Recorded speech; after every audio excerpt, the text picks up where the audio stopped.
Welcome to Feminist Founders, the community for entrepreneurs who are ready to reject toxic capitalism and do business differently and better. We're your hosts, Becky Mollenkamp and Faith Clarke, and we're so excited you're here. If you'd like to support our work, please consider a paid membership. Information is in the show notes. But without further ado, let's get into today's episode. Hi, Faith. I'm excited to chat. We had a little break last week where we didn't have a podcast, but that was because we were doing a focus group of sorts. Yeah, that was pretty incredible, to kind of, you and I talked a lot about invisible labor and all the things, personally, as well as what we've been seeing in some of these conversations, but to kind of just have other folks joining us and telling their own stories and thinking with us about how do we access our own wisdom about this and do something different for ourselves was pretty cool. Yeah, we were about 10 of us in the room. We called it The Weight We Carry, and it was just an open invitation. Some of you listening may have been there, where we asked people to come and talk to us about invisible labor, how they're experiencing it, what it feels like, how it's showing up in their world. A lot of it was sort of our personal lives, which, as we know, are intertwined with our business lives, but there was also some discussion around business. And so we thought, since we had that discussion, which is going to help inform a white paper that we're going to work on, that we would maybe just reflect on what we heard in that call, because we think it may help other people feel seen and validated. Because if the 10 of us in the room were experiencing, more than likely, many of you as well are feeling that. So I wonder, Faith, like when you reflect on that call last week, what's the biggest sort of feeling that you came out of it with? I felt really gratified. We talk about a lot this, like I was saying, but there's something about offering it to people and having them feel the beauty of the support that felt, it's not just me in my head, right? And I think that's part of seeing something you offer being mirrored back to you as goodness. And, felt very reciprocal. It felt co-creative. And that was really gratifying because for me, I know I can sometimes feel like a lone voice, crying in the wilderness, or there's a way that my own insecurity can show up and I'm just like, I'm saying this thing and people are rolling their eyes. So to have people to offer it as we were offering it and have people take it and then experience the goodness of it, that was really, it kind of came back to me as nourishment. So that was really good. Yeah, I felt really inspired in a strange way. Like I kind of left that call feeling, I think it's because it felt nourished is a nice word. Like I felt very seen and held and just really inspired by the way people were putting words to this thing that we all experience. Because the first exercise, and this was something you wanted to do, was like having storytelling around this. So we invited them to go into 2 rooms and they were to work together to kind of talk about their experiences with invisible labor and then come back and sort of tell a story about that, what they discovered together.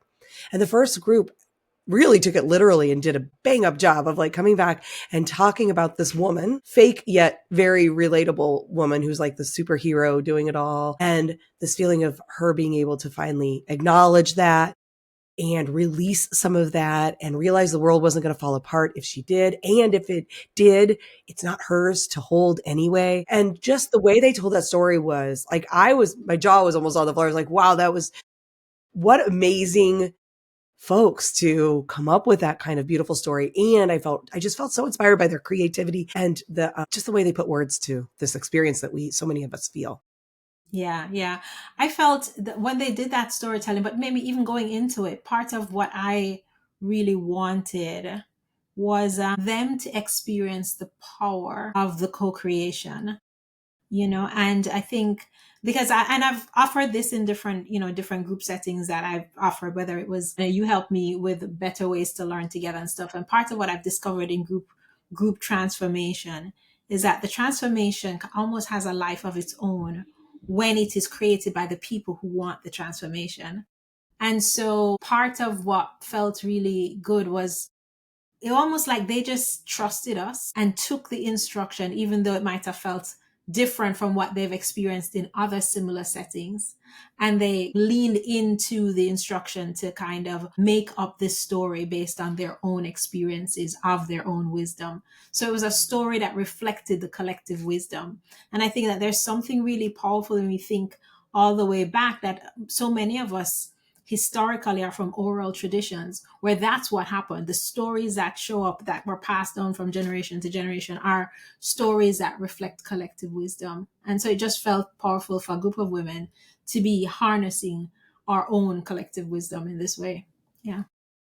Yeah, no, I agree. I really loved it. And because this wasn't offered up as a come and we're going to impart wisdom, right? It was really offered up as we're going to discuss this together. And I think that there is something really beautiful in that, because I do think it means that you feel so validated, because it's not feeling like I'm coming and you're going to tell me how I can fix what's wrong with me. But it's more about, we can all share and understand that this is so common. And I loved someone in the room also brought up, like, we need to make sure that when we talk about these issues, that we're addressing racialized existence as a part of this, as a layer to what's happening, right?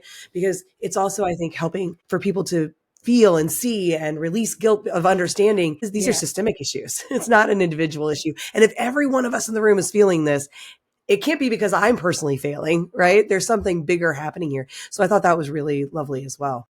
Yes, yes. And for it to be felt and understood in a like a body way. Like we know Mhm. this in our brains, but there's a way that together, as we were relating around it, it was felt in people's bodies. And yeah, the truth of it. Yeah, people did mention that. I feel like we heard quite a bit actually about sort of somatic experiences of, like, when we ask what invisible labor is, a lot of that was like how I experience it in my body. And then talking about ways to start to release some of that. There was a lot of that embodied experience. And that was great. One of my favorite quotes that I heard come out of this was, "I refuse to participate in my sacrifice." That one, because there were a few moments where I was just sort of like, almost felt my breath leave, right? Where I was like, wow. And that was one of those where I was like, yeah, what are the ways that we are doing that? And where do I want to release that? That was beautiful. Yeah, I mean, I think that when we're in moments like these where we're talking about common themes, it's always like almost uncanny to listen for what's in the collective wisdom. Because remember, when Giovanni and I were talking, that was part of what she said, and yet here it is showing up again. That I'm not going to, and like I think another member of the group said, I have to listen to my body's messages before it starts to scream. And I was Yes. like, wow, oh my goodness, right? That so many of us have this wisdom from our bodies that's kind of, hey, hey, hey, listen to me until it starts yelling. And then we have to pay attention. She's like, I want to pay attention before the screaming. And I was like, yeah. Yeah, there was a mom in the room. I think not all, but many of the folks in the room were parents. And one of them was talking, we were talking a little bit about what are some of the things that are helping to release some of this invisible labor, or reduce. And one of them was mentioning something around getting kids scheduled tasks, having things figured out so that they're doing those things. And even with you, you were like, I'm done with Faith Uber, right? I'm not driving my kids. You have adult children, so it's different than the other person who had younger kids. But then there was also another piece I think was really lovely was just that, again, the validation of, and these aren't just simple fixes, because then this same mom was like, but then how do I let go of the having to remind, right? Because there's that, it's like, even in the releasing of the invisible labor, there's still sometimes there's so many layers to it that you begin to realize, like, it's not some simple fix, and it's not like an easy thing to release and you just, snap your fingers and it's gone. And I appreciate that too, because I think too often we live in this world where there's these like 1, 2, 3 fixes, simple solutions, right? We live in this capitalist world that wants everything to be easy and quick. And I think it's important for us to be in rooms of people saying, like, yeah, this is hard. There are things I can do. And there's still even more challenge, right? That it's not just simple, because I think that continues to validate for us too, that I can sign up for all the 1, 2, 3 solutions I want, but it doesn't always mean they're going to work.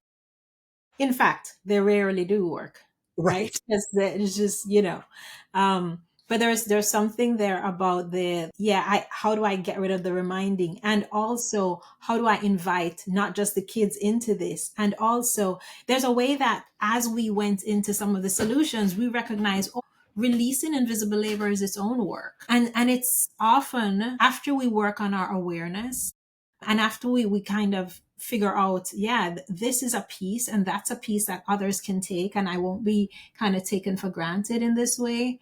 Then there is the about what happens if others can't hold it or don't hold it. And then am I going to now put myself in the place in my house, I call it executive functioning mind for the whole household.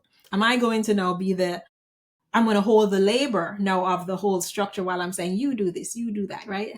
And even I know I mentioned the discomfort with releasing and watching things crash and watching consequences play out for other people who I love, who I don't want to have consequences. And like I could easily do it, but I need to practice the releasing of the labor for everyone because invisible labor harms us all. Yeah. And so it was beautiful to be able to be nuanced as well, in this Right. whole. Well, and then there was another invitation from you where it was like, what's the medicine that I need here? And I think some of it we discovered people talking about shame. That was one, right? Being able to release that shame and all the judgment on myself and the guilt, needing things to be perfect. Like there was a lot of stuff sort of in that same bucket that came up for people where so much of the medicine felt like it's not just as simple as I need to delegate, I need to offload, like, right? It's not these tasks go away, but more of the internal work that Absolutely. needs to happen to be able to do those things. And I love that people recognize that, right? So it wasn't when we were asking for the medicine, no one was saying, well, I just need to like find somebody to, delegate this to. It was everyone recognized there's this internal battle from all of the conditioning that I've received that I have to fight. For a lot of it was shame. But I know another one that you found really interesting was, and I mentioned this too for myself, which is trust, Hmm. and it was interesting. There were several people that were like, yeah. And I know Yeah. that was something you were sort of sitting with since then. Yeah, because I think that it wasn't just trust. I know you said that there was a way that you needed to learn to trust Right. My that the partner. system, your partner, the kids, trust that your own releasing of the invisible labor would be okay. So trust that they can hold it, And I was like, yeah, but this system has failed us so much in terms of like it's proven itself to be untrustworthy. And as represented by these people that allow us to continue with the excessive work and not seeing it, that their own conditioning to not see it, right? So the system has not been trustworthy in offering us care. Yeah. And then how do we then ask for the system to become more trustworthy? And a lot of people in the room talked about this double accountability. So I was just mapping the connection of building trustworthiness in our microsystems. That could be in our homes, in our businesses, in our small communities. Building that trustworthiness requires this double accountability that people talked about. Because I need to be accountable to the releasing, and the people in the environment need to be accountable to the seeing and to the holding. And then we need to all be accountable for the repair that's needed because we're all going to be flaky on both sides. I'm going to grab things that I shouldn't be grabbing, and the system will automatically revert to its old way. And people are going to, yeah, not see and forget and not hold their end. So I think the whole trust is an emotion, but trust is a practice and Yes. requires accountability. Trust building is a practice and it requires accountability to, like anything else, to make it happen. Yeah. Well, and kind of related to accountability is community, because when we have it, we can hold ourselves accountable. It's also helpful to have community that helps us with that accountability. And when we're talking about the medicine, one of those big pieces of that was the collective aspect of releasing invisible labor, experiencing and releasing invisible labor. Because I think one of the big parts too, that I think what a lot of people will have walk away from that front with is, again, that feeling that we sort of said at the beginning of the validation, of the knowing you're not alone, recognizing that everyone's kind of going through this. So it's not a personal failing. And then as you're thinking about the medicine, when we know that, I think when we, going back to that shame, when we sit in it thinking it's just us, I'm failing. That's why I'm feeling overwhelmed by all the things. And I think so often we're made to believe that, like, if I just had a better system of organization, if I was just more motivated, if I was all the things, I wouldn't be experiencing this, right? being in a space like this, recognizing, oh no, everyone I'm talking with, everyone who's holding a marginalized identity, everyone who's, been being perceived as a woman in the world, like we're all carrying all this invisible labor. When I'm able to do that, then I can release that shame and then ask for help, then ask for support, then ask for just even love. And I think that's part of what came out of that room was like, if we're all going through this, then how do we collectively help each other to provide care, to provide support, to resources, the things that we need so that none of us has to be feeling this way. And I don't know if it was you or somebody else who said in the group, but somebody said, when you belong, I think it might've been you, when you belong, because you talk about belonging. When you belong, the community cares for your needs. And I think that's right. I think that was part of what I feel like a lot of us are going to leave that room with, is that feeling of, if I have the right community, if I can find my community, if I find those people who are also talking about this, who are also willing to be a little bit vulnerable and share, then I don't have to be alone in it. And that changes your relationship with it. Absolutely. I think one of the things that I love about community is that it helps community holds you through all the stages of this process of transformation. Because as you said, some of this work is internal, and internal stuff is sneaky stuff. It comes back up in every stage. And when you're out there trying to put your, Google Calendar up where you're scheduling the tasks for other people to do, there's your internal voice is going to start speaking about why people aren't going to do it or whatever it is. And I found, and I have a client that I'm walking through a process similar to what we discovered in this group, the awareness piece and the inner work, and then the practical pieces. As I walk them through it, whenever we meet, we have to go back to the inner work. So we will look at something that's not happening, and then we just backtrack to some inner peace. And what I noticed is that because as a group, it's a team, an organizational team, they trust each other. Because they trust each other, then they can call each other on what the voices are saying, and that these voices are speaking something different than what we all agreed was goodness and restorative practice for us. So it's like, one of the people in a meeting I was in recently, she says, yeah, it's because I'm lazy. And other people was like, no, you're not. And so as a community, when we find our collective, we can help each other reprogram from the collective conditioning that makes us so susceptible to invisible labor. And then we can help each other come up with strategies that aren't harming us. Because so many times we come up with, the perfect whatever. We're going to get Slack and we're going to set up channels, and you're like, all this extra work. And the wisdom of the group can be, no, there's an easy way for you to release this labor. And then the wraparound holding that communities can do. So I'm a fan. Belonging is a core need that we have.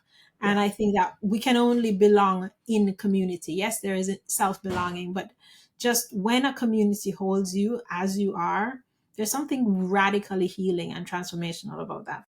Yeah. I mean, again, I left that experience last week feeling it's hard to come up with the right word. I need to work on my vocabulary to come up with the right word for feeling held.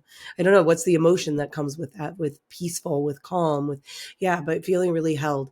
And I think that's important because that does shift things, right? Even if it's subtle, even if it's just internal, but the internal work is huge. But speaking of community, I think because of what came out of that, and what we both feel very strongly about community and this collective idea around care and releasing invisible labor, we're going to be offering a community program around this very topic, which is what a lot of this has been leading up to.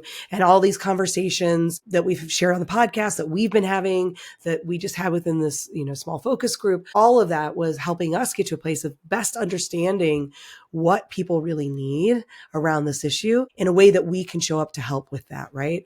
And so on November 4th and 18th, we're going to have 2 separate calls. And then there's going to be some support in between those calls and maybe even after to help people with this issue, starting with awareness around the issue, because again, that's such a big part of it. And then thinking about actually planning, what does it look like? And again, not the 1, 2, 3, one size fits all 3-step solution, but what works for you with the, like you said, the collective saying, we've witnessed you. That may not be the thing that works for you, even if it works for me. Let's talk about what works for you. So coming up with a plan that you can begin to implement to release some of this invisible labor. So we're really excited about that. That's coming up, and we wanted to share about it here. Yeah, I think one of the things that that really matters to me is the fundamental level of exhaustion that so many people, but women in particular, are experiencing right now across the board. Yeah, Hands right. raised. Just yeah. Me. And this exhaustion, in the middle of it, this exhaustion, we also feel unproductive. So the judgment, the shame. And so even though a lot of us may not have called it invisible labor, there isn't it's phenomenal right now how many, every time I turn around, it's like, how are you doing tired? How are you doing tired? Right? It is everywhere. And then when we start to peel back what's making women tired, there is so many details. It's mind blowing. So, but systemic issues cannot be addressed in an individual way. Not to mention, I think I said this, we talked about this one time, that one of the biggest costs of all the invisible labor that women are holding is our health. And as a woman in my 50s now, I'm just like, wait, hang on, wait, that we kind of go and do and are not even aware of what some of these costs are to us. And so part of what I'm hoping that we will help ignite into whoever joins us for this little container, that this pop-up community that we're creating, is the commitment to not sign up, to no longer walk yourself to the sacrificial block, but also the support with the inner work needed that you can sustain this afterwards, after we're not together. And again, although Becky and I will always be here, we'll talk to you at any point. And then also to have the benefit of the collective wisdom on implementing this for yourself, because we can't implement this on our own. The system has the game board stacked against us. We cannot. We will slide back down to the bottom of the hill. And so, Yes. but together, we absolutely can shift systemic patterns, retrain our own minds, and create systems that help us move the needle forward while we hold each other accountable. So I'm looking forward to just this, however many of us get together, because I have some patterns I want to release while we're holding the container. We'll also be releasing some patterns and receiving the support of the collective that, the container that's created. Yeah. Yes. All of that. So great, because I agree with you on that piece. Like the implementation, sending you out to implement on your own is with a great plan. I think we can all say we've experienced it. It doesn't work. And we think, why isn't this working? And what helps is I need that space to go back to the people who know, who understand, who are going to, with love, continue to make sure that I'm going down that right path. So I love that. And I think that doing that with other people who are committed to the same kind of journey is just so valuable. And I think especially important is most especially for our folks who hold marginalized identities or multiple overlapping marginalized identities, to recognize that this is a container that recognizes those, understands those, honors those, because I think too often so many of the containers that we see out there around similar sorts of things, there isn't that understanding and recognition and care. And then those programs don't work for so many people who don't fit whatever the mold is of the person who's holding the container. So I think it's really important for us to acknowledge that as well for folks who care. And I think most of us should, we all should care about those things. So I think that's important. And we're trying to keep it affordable because we're not wanting to create something that people can't do, because I know, like we said, so many of us are overwhelmed. And in addition to that, I think money is one of those things right now, in particular with the economy and the world the way it is, the dumpster fire of a world we're living in. I think people are much more conscious around money at the moment. And I understand that, and I need to be as well. And so I think adding the weight of, can I afford this, only is adding to that invisible labor, right? And that efforting. So it's under $200, $199 for these two. And they're in-depth calls. These are going to be 2-hour calls. Like we're really going to get into meat here, along with some additional support. So, and you're going to have a community of people that you're meeting and being in space with. So keeping that affordable as well. Yeah, and I think when you talk about the plans not working, if you have multiple marginalized identities, I think what happens is that the plans are agnostic, as if the barriers that the majority of people in the world. Because we act like, the multiple marginalized identities, some few people, just, few one-off people, when the reality is that the only people that the plan works for are people with only power identities, privileged identities fully. And so the plans don't work because they don't integrate my current daily lived experience. What we will be doing is deeply honoring the lived experiences of just regular humans, which means people are under resourced the more marginalized identities you have. People are at risk the more identities you have. And how do we shift the invisible labor so that we reduce your risk? So that we reduce your health risk and your financial risk and your emotional risk, right? So the plan is not going to be cookie cutter because your life isn't cookie cutter. And then, or my life isn't cookie cutter. So it's this willingness to create together what will work with eyes wide open. As Jay said, it's invisibilized labor. So we're going to open our eyes and we're going to see it. And then we're going to plan with what we see in mind.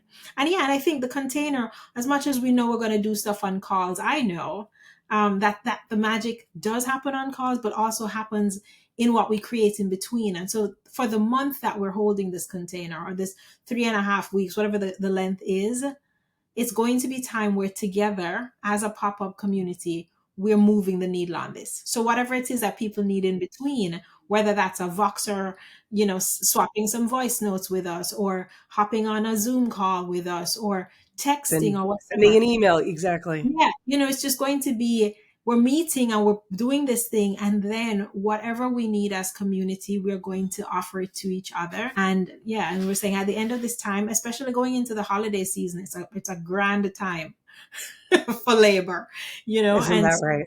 going into this holiday season, we want to let liberation be the thing that we're claiming for ourselves as our gift.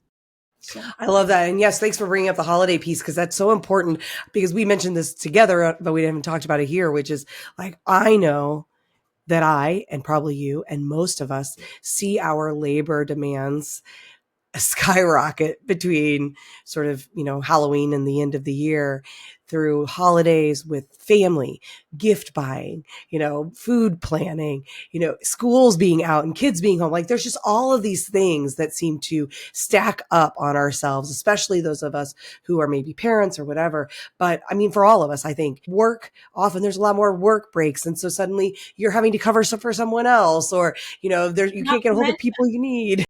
The work people also want to do holiday events, and you feel like you have to be there. So then there's holiday late night events and all these other things mixed in with the other. When my kids were little, then there were holiday concerts. So there's a holiday event here, then there's a holiday concert, and it was just so many things to navigate. I think most of us are going to feel that, where we feel like, I can feel my brain start to do the thing it does, the churning of like, did I remember this? And I got to do that. And don't forget this and that and that. Right. And that is what we're talking about when we talk about that invisible labor. It's that stuff that is those expectations on us, or the things that we want to do, intend to do, whatever it is. And then it's all stacking up, and you can feel your shoulders get heavy with the weight of each of these new things being introduced to the pile. And so the goal is to be able to identify all of that. So much of it goes unnoticed, not only by other people, but often by ourselves. We just discount it as the stuff that I'm supposed to do. It's just the cost of being alive, right? Without really acknowledging it. And so we want to, like you said, open our eyes to all of this stuff, and then think about plans for where can we make shifts so that we are even the act of honoring it is huge.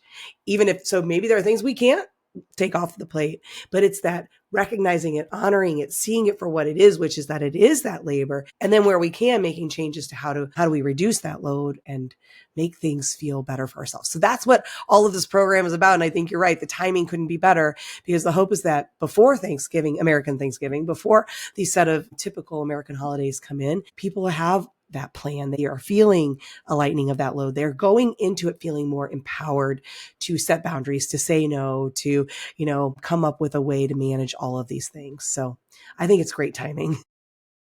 Yeah. Anything else you want to add? We're going to, I guess I should say feministfounders.co, not com. Com is for sale for like $6,000. So sorry, .co. We're not buying that. So feministfounders.co/group. I will also put it in the show notes or the description wherever you're watching this so that you can just click the link. But that is where we'll put the details for how to sign up. We're taking people in now, $199. There's a lot of support. Basically, your November will be about invisible labor, releasing it, loving yourself through it, finding community around it, our support in all the ways. So if you're interested in that, that's where you can go. And the white paper, I guess we should mention that before we go. If you are a business owner, we are asking people to complete a survey.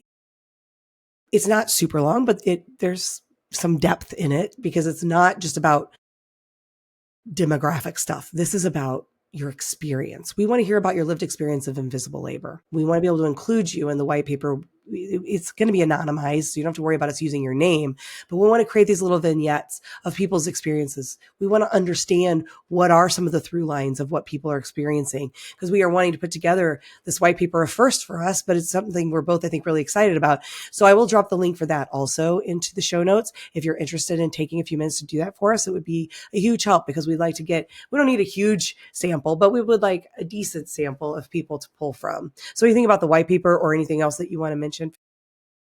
No, I think that if people want to participate in the white paper, or if they've already done the survey and they want to contribute to the other part of the conversation, because, we did the first part, which is the survey. The second part was like this group discussion. If they want to contribute, they should let us know, because if we get enough people who want to contribute to that part, we'll pull another group together. It was like a focus group, but not quite. Content, the data that will be in the white paper is going to be a survey and then this data from the focus group. So if you wanted either one, we are here for it, but definitely give us the survey information so that we can kind of do some analysis on that and craft out the stories as of 2025 for us. The best way to get a hold of us is, because I don't want to put our emails in the show notes because then they will get scooped up and we'll start getting a bunch of junk emails. I already do because of that. But if you are watching this on Substack or are a Substack subscriber, that's probably the best way to reach out to either Faith or I. We're both on Substack, so you can just send us a message there and we'll see that. And we'll let you know if we have enough interest to put together another one of these groups, because that would be amazing. If you're not a Substack subscriber, that's really hard to say. If you're not, that link will be in the show notes. Go sign up, because we share these videos there as well as on YouTube and on the podcast platforms and a lot of other stuff. So we want to make sure you're getting our newsletter as well. So make sure you're signed up there. And then you can reach out to us there. Well, we're very excited. Thank you to everyone who participated. You know who you are. Your contributions in that room were very much appreciated and valued. Yeah, beautiful. And we're excited to host this space for people and hope that you'll join us in it. We're kicking off in just a couple weeks, so make sure you take a look and sign up if you're interested. Yeah. Thanks for being here. And again, we hope you'll consider joining our paid membership to help support our work. The link is in the show notes. When you join, you get all of this, obviously, but also bonus content in a private podcast feed, as well as free admission into our Feminist Founders Society community calls. It's a wonderful growing community, and we'd love to have you be a part of it and to support the work we do with Feminist Founders. Until next time, keep kicking toxic capitalism to the curb, friends.